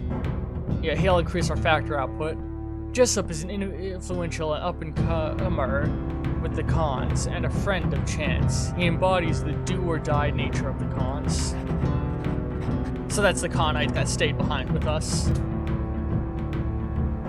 Yeah, and then Fallout 4 was just this area of Boston, its bottom tip being Quincy, its northern tip being Salem.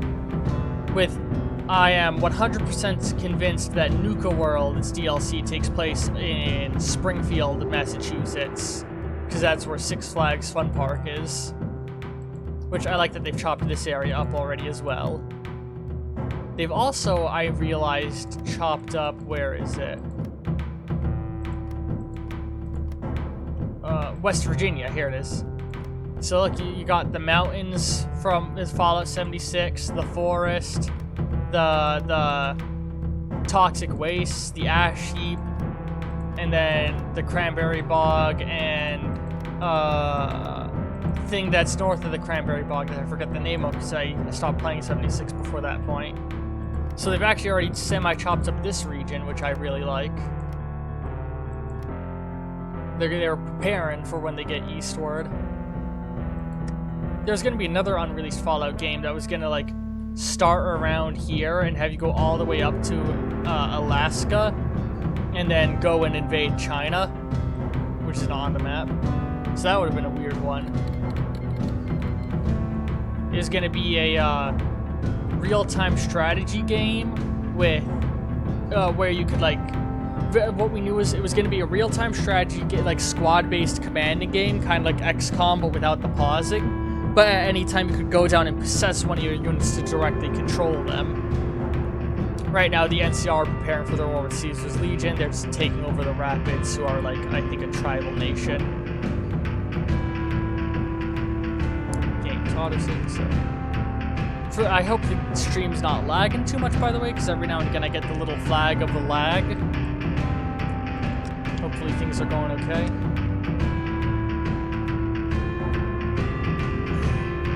Oh man, we're already at an hour and a half. Yeah.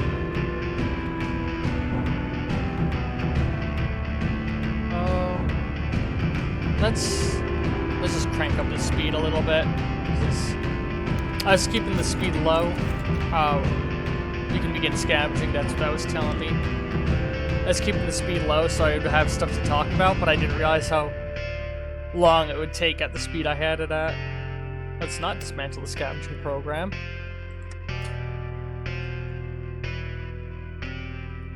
Man, I just realized...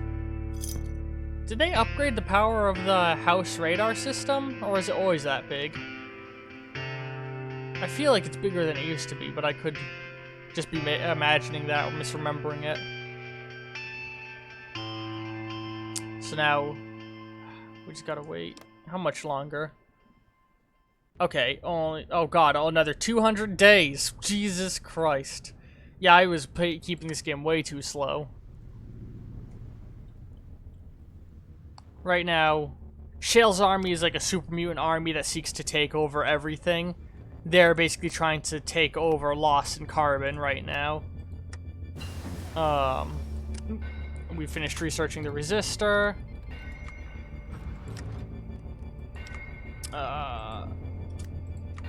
Let's move on to vacuum tubes. Yeah, there's pretty much all of Texas aside from Carbon and Lost is homebrew. Lone Star is going to be a part of... parts of it are based on the unreleased Brotherhood of Steel, too.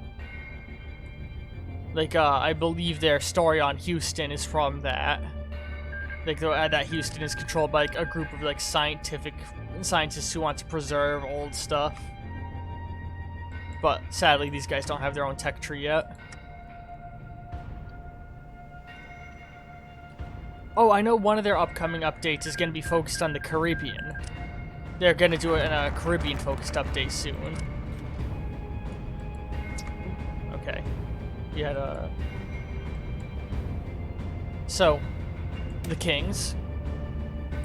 The Greaser gang known as the Kings were largely resistant to Mr. House's insistent attempts to reform them into civilized folk.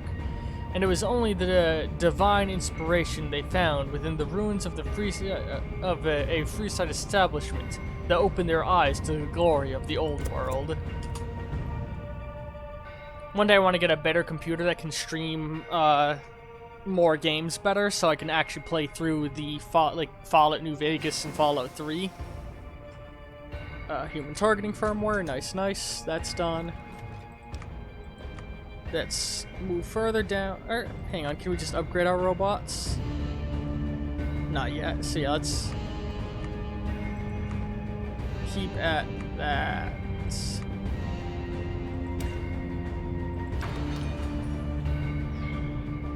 I hope I'm taking good method. Oh, Houston has a unique tree after the last update? Maybe I'm an update behind then. That's weird. Steam should have auto-updated things. Oh. God, I really am playing at a slow speed if it took this long for this to initiate. I'm not gonna read this whole text block. I've read it previously in my old stream, which you can see on YouTube.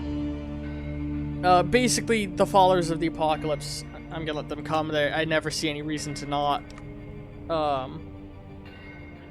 I don't even need to do any of these because they'll just settle on their own. Their whole bit is they're an altruistic organization that they seek to spread medical knowledge and science, like teach people the old world, give medicine to those who need it. They're actually the ones who educated Caesar. But they aren't on the map because they aren't a warring nation. They're an idealistic group that scatters across the whole wasteland. Basically, letting them in, they're going to provide medicine and factories and improved research speed in exchange for nothing, except for every now and again they'll be like, you should reduce how many armies you have, and I'll go, no, and they'll go like, then we're going to take away one of the factories we gave to you. Okay, I've been using that factory for months, I've used it to build 4 more. Take it. Like, there's only good from letting them in as far as I can tell. But yeah. Got more wars going on over here. Old counties I believe this is supposed to be a break into civil war is what's happened up here. I'm not sure. Hold on. Jacob Breath. Yeah, I think that's the whole deal, is that these two guys are like a civil war of sorts. Motorized flight is done. Clicking the wrong things. So let's research the biplane, and we'll start building those soon, even though we won't have use of them yet.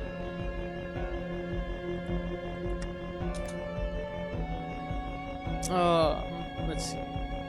I can't wait. I always love eventually. The story of Denver in lore from Van Buren is so cool.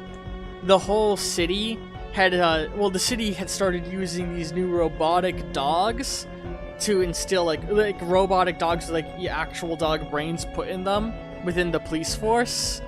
And it was all controlled by, a central computer, and there's basically massive police brutality going on in Denver, before the war broke out. But because of that, the wasteland, or the city of Denver, has actually remained the plan in Van Buren was that Denver would have remained relatively free of raiders because the robot police would have been keeping old world laws in place. But in Fallout New Vegas, they rewrote it a little bit in that raiders are in fact in control, and it's just like a crazy, hectic, super raider city. But they sort of consolidated both of these in their tech tree, there is Open the Box. The box was going to be a dungeon in Van Buren that housed the supercomputer that controlled the robots. So what happens here is these raiders are eventually going to open that up and reactivate the robot security force, and Dog City is going to enter civil war because of that. Basically, the whole entire, or not Dog City, the Hound Dogs, the whole entire of Dog City and the surrounding areas are going to be taken over by the robots, and the raiders are going to control what's down here. And I'm just like, that's cute and funny, and I love it. I'd love to do a playthrough where I play as the robotic police chief. 80s are going to war with the Ruby Valley Refuge. Oh no, they finished war with the Ruby Valley Refuge. I'm really curious. These guys, their whole tech tree is telling them to go to war with the Jackals and the Vipers, or their culture tree, whatever, the focus tree. But at the end of it, they're gonna have to make a choice of either joining the NCR, joining the Legion, or no, it's joining the NCR, joining the Brotherhood of Steel, or remaining fully independent. And the choice they make can actually influence a lot in the long run. Oh yeah, so this is a bit. Lone Star has entered a civil war because basically plants from Caesar have like caused a civil uprising. That's a whole event that happens there. Let's go ahead and expel the riffraff for more political stability. Yeah. Who's gonna win the Civil War? Usually Lone Star comes out on top. But again, this is worth keeping an eye on because it makes a huge difference to how powerful Caesar is. Alright, so we've got the kings, we've got the tops. Let's open the Ultralux. The Ultralux is an establishment of incredible refinement that delicately conceals its operations' more questionable tendencies. There are none who can contest the idea that it's the classiest place on the Strip.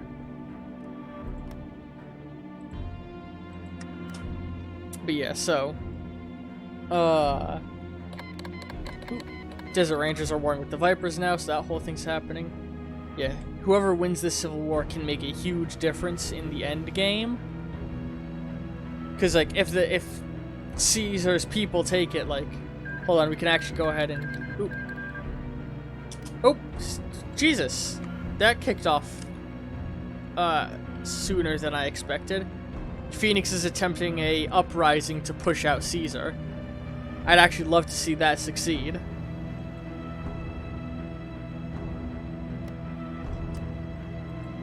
Hold on, I'm gonna... If I go into faction view, this tells us who the really important players are. So, Brotherhood of Steel, I've sort of explained already, NCR and Caesar's Legion. The Texas Union is like... They're basically a bunch of groups that their long-term goal is to be a pain in Caesar's ass, eventually. So, like, you know, if these guys get taken out or get taken out of the Texas Economic Union, they're going to be weaker, and Caesar's going to have a better job. And I believe long term, the Hand Warband will unify with the Legion. Yeah, it's a whole tech tree thing. But yeah, going back to faction view. The Great Plains Federation, I believe they only exist to be in opposition to the Texas Economic Union. Eventually more factions can pop up here, but right now it's just the Mormons, which I've sort of explained what's going on there. Children of the Gate exist, basically in my mind, has a late game crisis for whoever's doing good up here. Either that or to be they're basically going to be a thorn in the side of either who's winning down here or in the Northern League eventually. Because the Northern League are going to basically expand unopposed over here. I know there's plans to upgrade the cause, because the whole bit of the cause is that they're other Brotherhood members who disagree with the extremist mentality of the Washington Brotherhood and are trying to fight back against them, but right now they don't stand a chance unless you're just a really fucking good player at fighting back that force. So, in fact, I don't even think they have a unique tech tree. Yeah, nah. So I think there's plans to give the cause a unique tech tree so they can better fight the Washington Brotherhood, but that's in the future. I'm curious to see what they do down here with all of this. I remember I was always curious why they angled the map to have more Mexico instead of, like, giving us Alaska, because there's a lot of Fallout lore about Alaska, but they made a good point of most of northern Canada is uninhabited, and there's more interesting stuff to do with Mexico. We're gonna lift the luxury tax on, or the tax on luxury goods. It's gonna mean we make less money, but it's going to improve our economic growth, so it's a sort of investment in our future. Oh, yeah, that revolution got stomped fast. The best time for it to fire off is when eventually Caesar dies. I believe there's actually now a whole, like, stress mechanic he has to juggle to stay alive. But eventually he dies and a civil war breaks out. Alright, yeah, the followers are in my territory now. We're gonna go ahead, request their aid. That's gonna make me research. Oh, I'm not researching medical technology. I shouldn't have done that. Oh well. Yeah, eventually he's gonna die, and the new guy, like a new guy's gonna take control in his place. But that's gonna cause a full-on civil war between him and Lanius, because Lanius is gonna be like, Herber, I should be in charge. There's a part of me that kind of would love it if they added a third branch to the Civil War, eventually. Like, make it break into 3 tribes instead of just the 2 that it breaks into.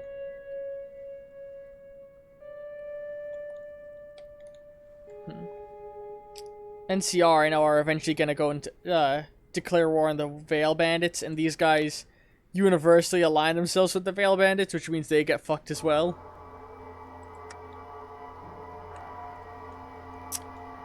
I do have it turned so that they don't follow historic behavior, meaning the AI can behave a bit more erratically, but even then they tend to do the same stuff just because they do what makes the most sense for them to do, and like have them not lose. And I can set up, I can tell them like, no, you must go down this path, but I don't like doing that. Looks like the old country's gonna die off fast. These guys, the Trollworn, they're the other big power here that's gonna slowly grow and grow. They start as a tiny nation, but they're fiercely strong, and they're just gonna keep eating the cannibal tribes around them. The other cool thing to keep an eye on here is Twin Mothers. Twin Mothers' whole bit is that it's like a tribal village that like they grew up in it was a vault that had exclusively children. Diana, who was alive pre-war, thought this was an awful thing to do, and Reno and Vault City are some non-historical, the shit that happens between Reno and Vegas can be crazy. New Reno and Vault City. Because even potentially down one of their trees, they can become the Enclave, New Reno. And that's a wild thing to have happen. Alamo Chapter. Yeah, the Alamo Chapter's doing their whole thing of expanding rapidly. So yeah, the Alamo Chapter just split off from the Texas Brotherhood to basically be more of the stereotypical brother. Like, Texas Brotherhood has gone with... Sorry. Let me get my words straight. The Brotherhood has a tendency of being one of 2 things in every Fallout game. Either, Herder, give us technology! Or, we must protect the people.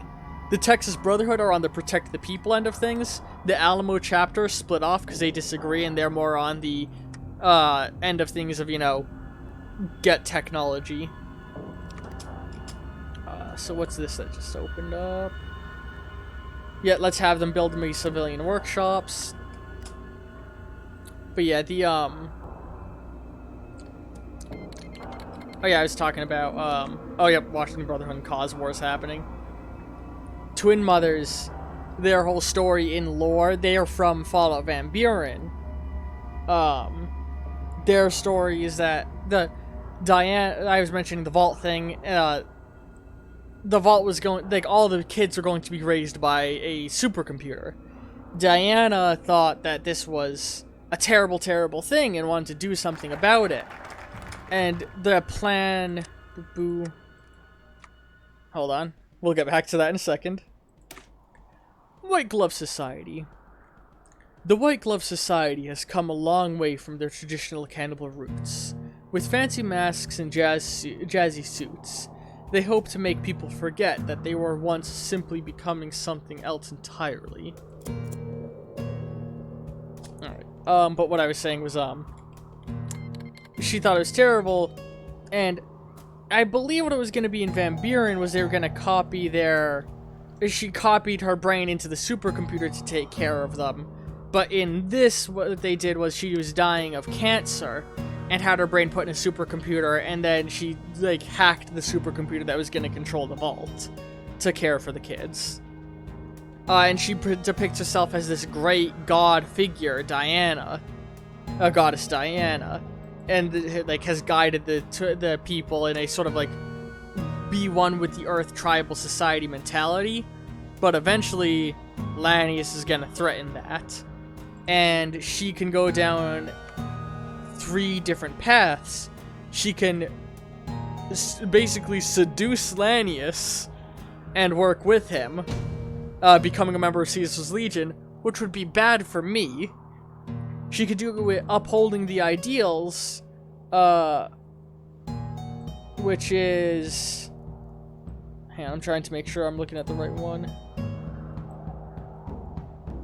Yeah, there's upholding our ideals, which is, yeah, she starts training her people to be militarized, breaking their once peaceful mentality in order to fight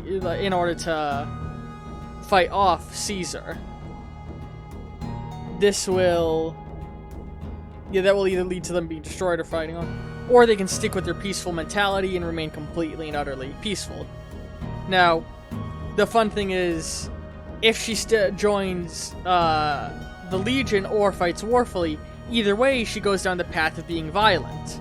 Now, if she sided with Legion, she goes down this route here, becoming a member of the Legion.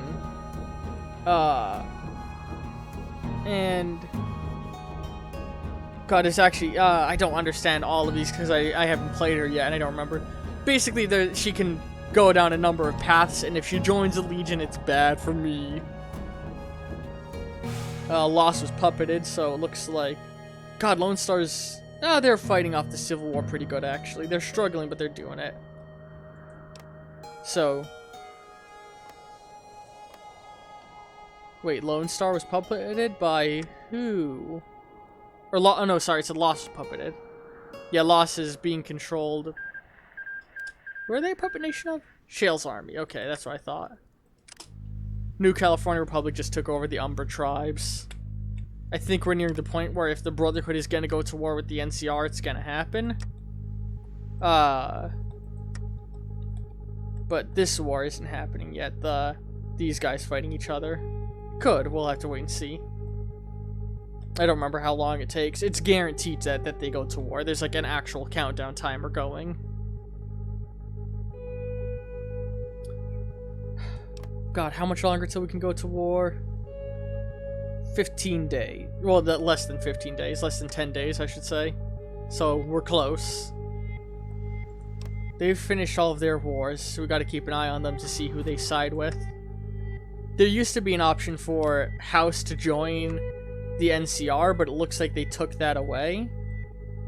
The only way to join the NCR is... if you have him overthrown, and the kings...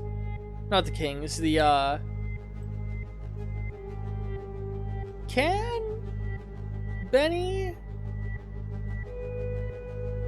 used to be able to make himself be allies with the NCR, but I don't know if he can anymore, actually. Huh, we'll have to... oh no. Maybe I'll do a Benny playthrough or a King playthrough someday. Alright, we got biplanes. Let's turn our attention away from that. Can we upgrade our robots? Yes, let's give them better fuel. It'll make them more reliable.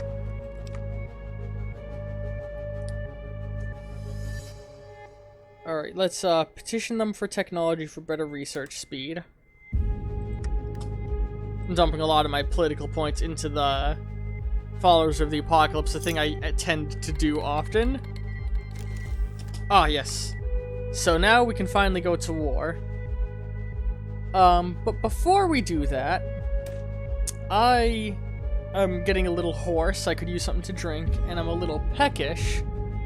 So, we're going to take a short break. I will be right back.